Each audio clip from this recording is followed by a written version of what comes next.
It's time for Coffee with Kristin and Tina. Good morning, everyone, and welcome to Coffee with Kristin and Tina. We're your hosts this morning. I'm Tina Prigge of Vagabond Creative Studio. This is Kristin Odell of KLO LLC. Good morning, Kristin. Good morning. How's it going? You look nice and like suntanned. Oops. I maybe sunned a bit from the weekend. There wasn't like epic summer weather, but we definitely had some sunshine. And yeah, I'm just getting back in the groove today. We were up north in northern Wisconsin through yesterday afternoon. Like we got home at like 3:00 yesterday afternoon. So you're just unwinding and yeah. So that's coffee in that cup or something a little stronger to help you unwind? There's coffee in this cup. This is a big one. But I already had a meeting this morning and I had a hot chai latte there to get moving. And Doug and I did go to 5 a.m. CrossFit this morning also. So you are definitely back in your groove. No I've got to be in my groove. Yeah. How are you? Good. And Connor says, good morning. Good morning, Connor. Good morning, Connor. So it was funny, Kristin, last week on our show, we were talking about breakfast and we both ended up saying, you know, a lot of times we don't eat breakfast. And that morning we also hadn't eaten breakfast. Yes. Well, that very same day, I was taking my son out to lunch and who should I meet? Ta-da! This is Kristin's mom. That is my mom. I love this so much. It was like the coolest thing later in that day to get this surprise text. And there's my sweet mama. Yeah. Your dad was there too. And you know what the first thing your mom said to me was? What? Did you eat it? Yeah, she was on the show. She was on the show with us that morning. So yeah, you guys were we call it the chuck wagon. I think people call it the covered wagon, whatever, right? I think the owners call it the covered wagon. Do they? Yeah, it's called the covered wagon, and it's on Rapids Road on County Highway R, and it just has good home cooking. Mm-hmm. You know, like if you're looking for like a well-prepared dessert, for example, that is the place to go. Yeah, you can. I mean, I think they still do this. You can actually get like 9 by 13 pans of dessert from there. You can order them. Oh, yum! And you can just tell that it's like homemade. It's just it's good. So good. What did you have to eat there? So you were there for lunch. We went for lunch. Not eaten yet. Can you guess? What would you? You will never guess what I chose. Liver and onions. Oh, I didn't see that on the menu, but I have not had that in a long time. That would have actually been good. No, I had nachos. For real? I did. And they were delicious. They were delicious. It was everything I wanted. Was it beef or chicken? Beef. Was there beans on it? There were no beans, but there were black olives and fresh cut tomatoes and scallions and I would never have guessed nachos. You're right. So, hey, I want to know, talking about food, what this is that you sent me a picture of. Let me see. Here it is. Look at this. What is Grace holding? So this is at Northern Delights. It's a little like a walk-up ice cream stand in Lakewood, Wisconsin. And Grace had the brownie sundae, which you can kind of see the brownie on the side there, but there is the thing up tall, like at the collar of her shirt, is the vanilla ice cream in that bowl. So it was like as big as my head tall. Yeah, it's literally as long as her torso. Yeah, and then whipped cream, and there was chocolate sauce in there, and the cherry on top, and she ate the whole thing. She knocked it out of the park. And I had they call them flurries. Chocolate soft serve with Oreo cookies in it. Ooh, did you eat the whole thing? Yeah, I did. It was a lot. I was struggling to finish it, but it was really good. Those are some generous servings. Wow. It's so good. It's one of our favorite spots when we're up there is to go and get ice cream. And on this particular day, our little girls didn't want to go along. So Doug and I are like, fine, we'll take Grace. We'll go have ice cream date. So yeah, it was really good. If you look, this picture was really to show them what they missed out on. No, it was to commemorate this very special moment with my oldest child. Nice. Nice. It What you were looks going to say, if you look closely? I have a Submariner's Pub tank top on. You do. They exist already. Wow. Jeff, good on you. That was fast. It's one of my new faves. But yeah, all summer, so much fun. Lots of ice cream treats. Nice. Jason has been to Submariner's Pub, but without me, so I have not been there yet. We've been there a couple of times, and it was very good all the times. Awesome. Yeah, it sounds like it's packed most of the time too, which is pretty cool. Yeah. Okay, so what did you guys do over the 4th? Okay, what did we do? Ta-da! We rode our motorcycles and it was so much fun. So now we've had them a week and I think I have over 600 miles on my motorcycle. That's amazing. Yeah, so we were just like, let's cruise around. Maybe we'll end up in Algoma for a coffee, which is what this is. So Algoma is 38 miles from, door to door. Yep. And 150 miles later, we came back home. So it was, That's awesome. Yeah, where did you get coffee? Did you go to Cafe Talazzo? That's exactly this place. Yep. Yeah, that's such a good place. Yeah. Do you drive faster when you drink coffee and ride your motorcycle? Only if I have to pee. Well, that sounds about right. I tend to not drive very fast on my motorcycle. Yeah. So is it hard? Because like the roads going to Algoma are like 55 miles an hour. So is that? Yeah, and that's not my favorite place to be. So we took a lot of side roads, country roads. For me, the experience is just better that way too, because you can see these sights that you never see when you're in a car. Mm-hmm. And I've started to call my bike. Okay, so this is my bike in the front with the white tank. I gave her a name, but I'm starting to think she needs to be called Snow White because anytime I'm riding my bike, I see some kind of animal and I've seen like this whole gamut of animals. So on my way into the office this morning, there was a turkey and a bunch of turkey babies. And yesterday there was a turtle crossing the road and then there were cats and then there were 2 sandhill cranes. I'm just like, what is happening? They're like, you said out loud, will I ever need this training to know about animals? You did say that. And here you are, and now you've dodged many, many, many animals. So hello, Teresa. Yes, and it's getting better. The first time you're supposed to like honk your horn and maybe slow down, and I panicked and I tried to honk my horn and I ended up with my flasher on and going faster. So it's getting better. Oh, that makes me laugh. What's the largest animal you've come across so far? A deer. Did you? Yeah. In the city or out on? I think I was on like Carson's Lake Road. Sure. Oh my gosh. Yeah, and he just like literally popped up in the ditch and he was super cute and like turned his head and everything, but I was like, oh my gosh. You just stay right there in the ditch, mister. Yes. Say hello, but come no closer. Very good. Okay, so you went for a motorcycle ride. Oh, you know where we went, Kristin? Can you tell where this food is from? That looks like Whispering Orchards. I see apple cider in the background. Yes, you totally inspired me last week.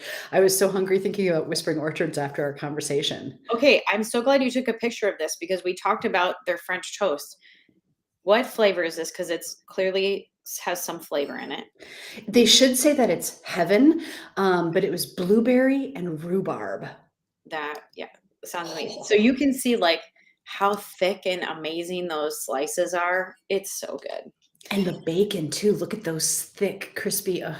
And the cider is really one of my favorites too. And even right behind the plate, you see that little yellow cup or that little white cup. It's got the yellow jam in. That's like their homemade jam. Oh, I could just drink it. It's so good. It is really like all of it is good. Everything about it is good.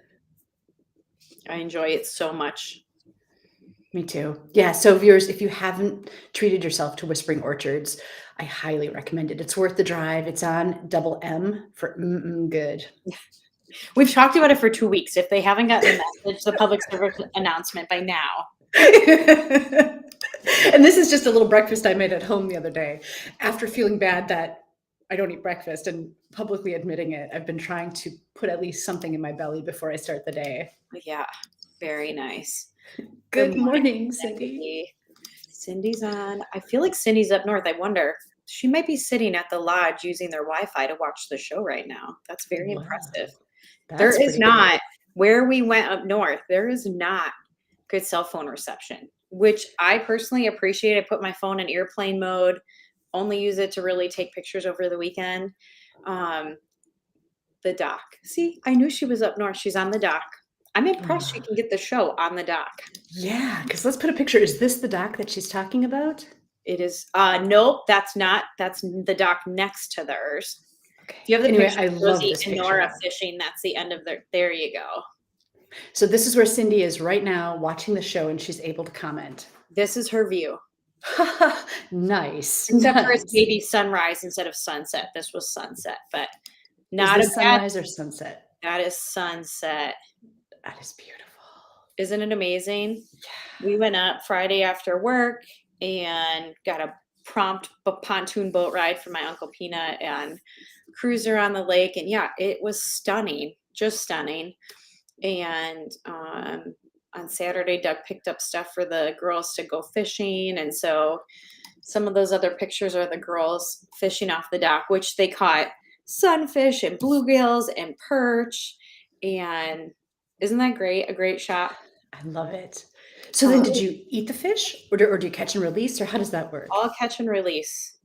Most of them are like this big. Like they're, there's maybe some keepers in, but like none of us are expert filleters either. So no, catch and release. I mean, I have to think about, we were up there until yesterday. So there's so many days I can't remember what the days were. Isn't that a nice thing? Oh, yeah, yeah. But I want to say it was like Saturday night or Sunday night, maybe. They had caught like 40 fish. They went down after dinner and like fish until almost sunset, and just one after another were catching these little fish. It was so And it wasn't the same fish just swimming back again and again, some of them might have been repeat offenders, but I think most of them were new ones. And I mean, it's such a cool experience. And the girls do a really good job of taking the fish off themselves. But Doug was like the designated bait attacher. So what kind of bait did you use? Just worms. I think that's just good old fashioned worms, nothing fancy. Mm-hmm.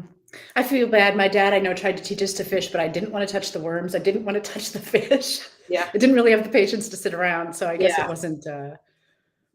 Doug just kind of sat, the picture of the two girls, he kind of sat on a lawn chair in between them. And literally, because fish were biting so fast, one would get a fish and get it off and he'd rebait them. And then the next one would go. And he just did that straight for like an hour and a half. You think the fish were passing a message? They're like, you guys, there's this amazing buffet happening over here. Come on, check it out. Yes, there's multiple docks. We dare you. But we saw turtles peek their little heads up, and we saw ducks with babies when we were down on the lake. So it was just a really great weekend. And I love the fact that you're able to just, say it's lack of Wi-Fi or whatever, right? But to just be able to unplug and to disconnect from the world and just be in the moment, that is so awesome. Yeah. I mean, there's nothing like being detached from your cell phone, or like the need to pick it up is pretty nice. And many parts of the day, my phone just like sat next to our bed because like, I don't need it. We're hanging out, we're visiting, sitting by a fire, whatever. And yeah, it was really fun.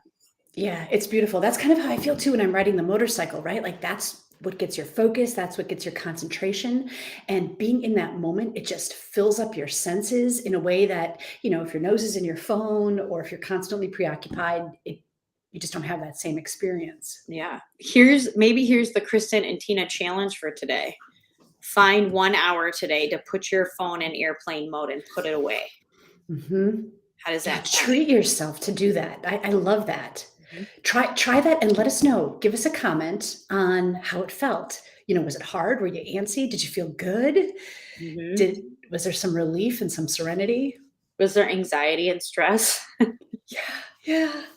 Because honestly, the world will keep moving. If you just give yourself that hour, nothing's going to burn down. Right. I feel like, we have a sense of urgency about our phones, but I think it's unnecessary sometimes. So, you learn very quickly. Like mine was off. I think I walked down to the dock the text messages will come through. And so I walked down at one point, maybe on Monday, to do that. And I didn't turn it on again until we were on the road to come home yesterday. And that was really, the text messages all popped through. I followed up with what I needed to follow up on, but there was nothing earth shattering. And if you think about it, most people were probably trying to enjoy their weekend in some way too, right? So that typical business transaction, whatever is happening, Right. really isn't. And it's okay to give yourself that time in that space. Right. For sure. Good. Something you asked what Jason did on the 4th of July, he and the Sunrise Rotary Club were giving tours of the lighthouse. So you can see there's people walking out to it and see there's people crowded all up on the top deck. They got to go inside and experience it. That is so cool. How often is it only this weekend that they're doing tours? Yeah, it was just on the 4th of July, although they did have to close early. The city had to cancel their fireworks due to thunderstorms. And so the tours at the lighthouse closed a little bit early. So I did hear that there was some discussion about, hey, maybe whatever day the city decides to do the fireworks, they will open again. Yeah, I checked last night to see if there was a date that was announced for fireworks yet, and I haven't seen it. So yeah, it gets tricky, right? When it gets canceled from the day that everyone's expecting, and that's a national holiday. Now it's going to be hard to pick a date and get people to understand that that's the date and to know it's the date and to plan for it. So yeah, I saw an upcoming weekend. It's really like probably a combination of pyrotechnicians being available. And I mean, there's still plenty of events along the lakeshore, so they may still be coordinating around, when other things are happening. And so as soon as we find out, we'll share it with you, of course. yes, we will. Yes, we will. Very so. Kristin, I was reading a book yesterday. There's an author event, right? There's this author. Her name is Sarah Vowell. She's got a number of great books out there, really interesting reads. I'm kind of addicted to them lately. But she's going to be coming to Manitowoc on Thursday, July 14th. It's an author event. It's a free event, and it's at the Capitol Civic Center. And she'll be doing a book signing. And early in the day, she's going to be doing like a writer's workshop with some student writers. Anyway, so I get to have a conversation with her when she's here, and I'm super excited about it. So I've been reading her books and like just kind of prepping. And I was reading one of her books yesterday, and I nearly fell out of my chair because I'm going to put up a copy of it, a snapshot of the page. She mentions Manitowoc, and you could see I was kind of starting to take notes, like it said Manitou, and I was going to be like, oh, Manitou is like the start of Manitowoc. And then as I kept going through the paragraph, it literally says by that arrow, Manitowoc. And then I love it says Manitowoc. They are gods. Right? It's so cool. I don't know. We've talked about so many different things. Can you put that up for a second? In our community, that's amazing. That's unique to Manitowoc. That like makes us awesome. That things that don't exist anywhere else. And if you read up there, it says Manitou isn't a god per se. It's more of a supernatural force that animates certain people or things. And it says it's a custom amongst them at the apprehension of any excellency in men, women, birds, beasts, fish to cry out Manitou. Like that's like, don't you think that embodies everything we talk about? Cool. Yeah, everything we talk about. So tell me what is the context of this in that chapter that you're reading? Okay, so her books are typically based on some historical fact, and then she ends up researching it, and she has this real just clever and witty and fun way to talk about sometimes difficult history in a way that's palatable and I don't know, easy to understand and also fun to understand. In this case, this book is called The Wordy Shipmates. So it's about some of the early pilgrims that came over and established like Plymouth Rock and Massachusetts Bay. And in this area, she's talking about their relationship with the Indians and what they were learning from the Indians. And so one of the pilgrims is actually trying to compile a dictionary between the English language and I think in this case, it was maybe Narragansett or Potawatomi. And so she's kind of explaining that. And I was just like, what? That is so cool. Yeah. I mean, right? Does that not validate that this is the coolest coast? They are gods. So again, Sarah Vowell, her name is at the top of this image if you're looking at it. What's the speaking date? Can you put that? Okay. It is Thursday, July 14th. Okay. So next Thursday. And it's a free event. Do you have to register anything for it? You can just show up. You don't. Yeah, you can just show up. Very cool. Where does she live? Where is she traveling from? So her family lives in Montana, and I believe that that's where she is, although I know she also lives in New York Okay. from some of the things I've read. So I'm not sure where she'll be coming from to Manitowoc, but it's from quite a distance. And you know what's interesting?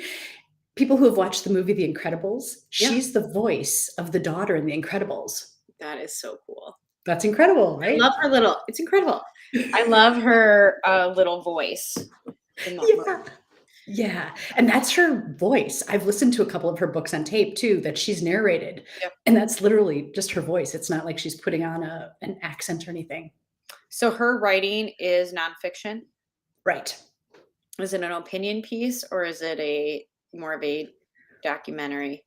It's more documentary, right? So, like, she's got this book called Assassination Vacation, and she took her vacation and visited, uh, these sites and places that had some relevance or some involvement in 3 early presidential assassinations. So, President Garfield, President McKinley, and President Lincoln.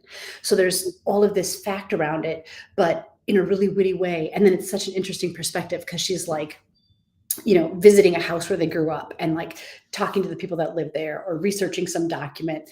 It's interesting because when I explain it or when it was explained to me, I thought, I don't know. It sounded kind of like, but it's so interesting. Literally, I've read like 7 of her books now because they're just good. I feel That's like it's like she drops this knowledge bomb, right? And sometimes history is difficult, right? Like yeah, this, so there's this information, this knowledge bomb, but then she sweetens it with like this cherry on top. There's like some like witty commentary or like, you know, connection to current history, or it's just fun. that's very cool. I'm guessing her books are available at our public library if our followers are looking to get them on loan. Yes. Yes, they're available at the Manitowoc Public Library, a couple of audiobooks as well. And then I saw that Lottie Da Books is also carrying the books if you wanted to purchase Oh, your nice. own, in case you want to write in it like I do. Mhm. That is very cool. Well, go see her next week. That's exciting. Are you gonna go? I You get am. Yeah, I'll actually be interviewing her on stage. Ooh, very cool. Very Yeah. cool. So is So it having a a conversation. speaking event and then you'll interview her, or is it the interview is the event? I'm not 100% sure. I haven't gotten the briefing yet, but Oh, but I'll be talking to the library later today, and hopefully I'll find out more information then. very, very fun. Well, again, something unique and amazing. Yeah, absolutely. Hey, speaking of history, Kristen, have you ever seen this little church in St. Nazianz? I don't think so. I never had either. And it like Mhm. just surprised me that something so cool, right, exists right here in the community. I'm like 50 years old and I've never seen it, right? It's St. Gregory Church, built in the late 1860s. It's on the State Register of Historic Places, and I Very just cool. discovered it. It's an active church now? Um, hmm. I don't know. Looks really well cared for. I would say yes, I but mean, I see like handicap signs and different things there that would indicate. This looks like on the outside at least that some of this was built with like field rock, mhm. which is super cool. And it has kind of a, I don't know, like a European, or when I showed it to my son, he said it almost like looks like the like an Alamo style architecture with the Mhm. wood that Yeah. goes up the different levels. Yeah, that's kind of interesting. Little bell tower there. It looks like you were there on a very clear and beautiful day. Yeah. Yeah, Mm. it was. And, you know, it was literally one of those roads that we just turned on. We were exploring on the bikes, and all of a sudden we're like, what is that up ahead? And we just kept going. And we're like, okay, how have we never seen this before? Yeah. How has no one ever said you have to go check out this cool little church? I mean, and St. Nazianz is not like a huge metropolis or anything like that. So I love that there are still discoveries to be made. Yeah. So if anybody's listening, do they know? Let's share. Is St. Gregory's an active church? Yeah, yeah. Please tell us if you know. And Risa, such a good point, right? The beauty of old churches, obviously a labor of love. It's not something that was just slapdash together. And the fact that, you know, the fact that it exists in that good of condition since the 1860s. Mhm. I can remember being in Ireland. This is years ago with my mom, and just seeing things that were so much older than anything here, and just being so amazed just by like the history, like how far back things went. So like we're talking about like 150 years, right, of that building, Right. 160 years, something like that, right? Right. And the context of that in comparison to like what's out in the world. Right. Right. There's old buildings out there that you can go see. It's true. It's true. And, thankfully, there are people that are caring for them and continuing the upkeep. Right. And yeah, Is St. Gregory's a Catholic church? I don't know. Thought I saw a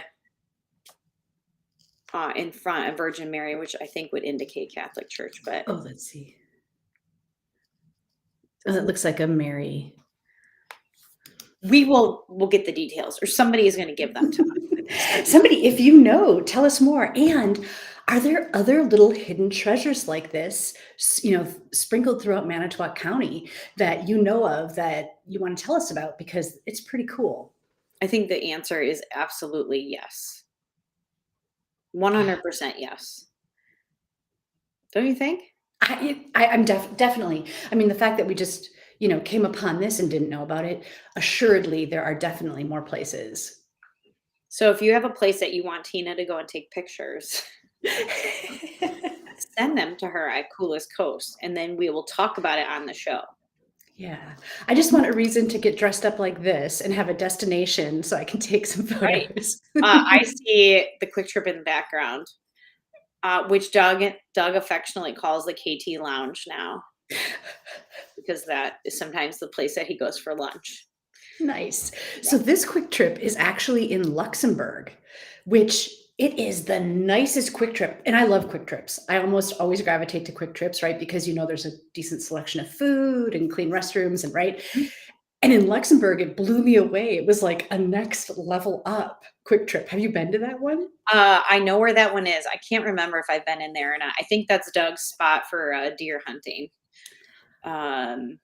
But we've hit a number of KT lounges across the state, and we always know like the bathrooms are going to be clean. So like when we're taking the girls in to go to the bathroom when we're traveling, like that's, one of those things that's high on the priority list. And yeah, I will also tell you, we did stop at Quick Trip on our way home yesterday, and they have these little veggie trays. They're like this big, and they have the best veggie dip in them ever. Full disclosure, we are not being promoted by Quick Trip to say any of this. This is just random conversation. We are not employees or representatives of Quick Trip. Good morning, Nicole. Yes, that's her husband, Mark. He hits the KT Lounge in Luxembourg daily. Yes. Nice. I love it. Yes. Feel free to pass that on. I was just so impressed with how nice it was. And I was also impressed. I can't remember the last time I had been through Luxembourg. It's like this prosperous little town. I was impressed. Very, very cute. And it's not that far north, by the way. Next to the nice small community of Casco. Yeah. So who lives in Luxembourg? What's happening in Luxembourg? Is it people that then travel to Green Bay, or is there some industry? Like, what accounts for its prosperity? I was so intrigued. It was just so lovely. I mean, I would say that it's probably like a bedroom community to Green Bay, right? So people commute into Green Bay from there, but small town feel. Yeah. And they had this great looking school. It looked relatively new. Yeah. There is some, I'm trying to think what it is. AgriPro, maybe. I think there's some manufacturing or industry there as well. Cool. Again, it's so cool to discover that, right? And I don't think I would have if I hadn't been scooting around on a motorcycle and exploring back roads. And right. Did you take County Trunk R up there? We did.